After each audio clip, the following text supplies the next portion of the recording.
Nosaltres ho coneixem perquè hi ha un parc i hi ha una escola. Hi ha una zona urbanitzada que es diu Can Perera, que el nom és la mostra de que existia abans una casa bastant important d'uns estiuejants que es deien Perera, precisament, amb B. El que passa que després s'ha dit, doncs, Can Perera. Era un xalet d'uns senyors estiuejants, d'un matrimoni estiuejant que era de Manresa, un gran industrial del món del tèxtil, que tenien aquesta casa com a estiueig per passar-hi els caps de setmana i l'estiu, però que a l'any 36, quan va esclatar la guerra, aquesta casa, pel govern, va ser incautada.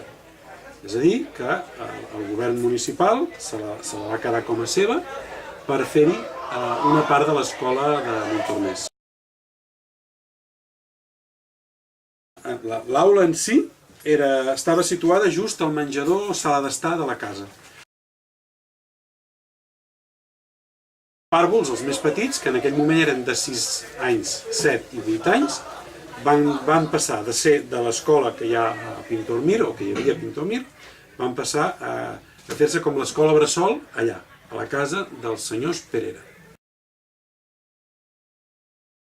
Estudiar 3 anys d'una escola que va estar en un xalet seria factible si trobéssim la documentació d'aquella escola, dels alumnes, la llista d'alumnes, les notes, les valoracions, la relació amb els pares, però la veritat és que no ens ha quedat cap documentació del pas d'aquest grup d'alumnes, de nens i nenes, per cert, nens i nenes de 6 a 8 anys, que van estar en aquest xalet durant l'època de la guerra. Durant la República, és a dir, a partir de 1931, els nens i les nenes van passar a anar a l'escola junts, d'acord? I també, quan feien primària, eren classes separades, nens i nenes. Però en aquest cas, justament en aquest cas, que eren pàrvuls, que eren d'alumnes, com repeteixo, de 6 a 8 anys,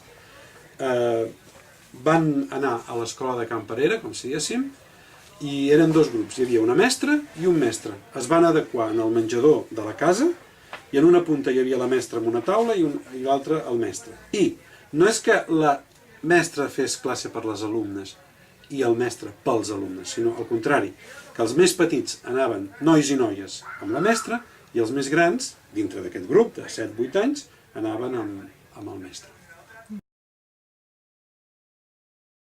El més atractiu d'aquesta part escolar, del 36 al 39, al xalet de Can Perera, us ho podeu imaginar, era el pati. Per què? Perquè darrere de la casa hi havia un jardí noble, un jardí ben construït per jardiners, que tenia una font, que tenia uns passadissos, uns laberints, que fins i tot avui encara queda una mica. Abans d'anar a l'escola Can Perera hi ha uns jardins molt ben urbanitzats. Doncs clar, el que recordava la gent gran, que ara ja és morta, que a mi m'ha parlat d'aquesta escola, és el pati que teníem. El pati amb un pou, amb una font, amb uns camins, amb sorra per jugar, en fi, el pati era de luxe.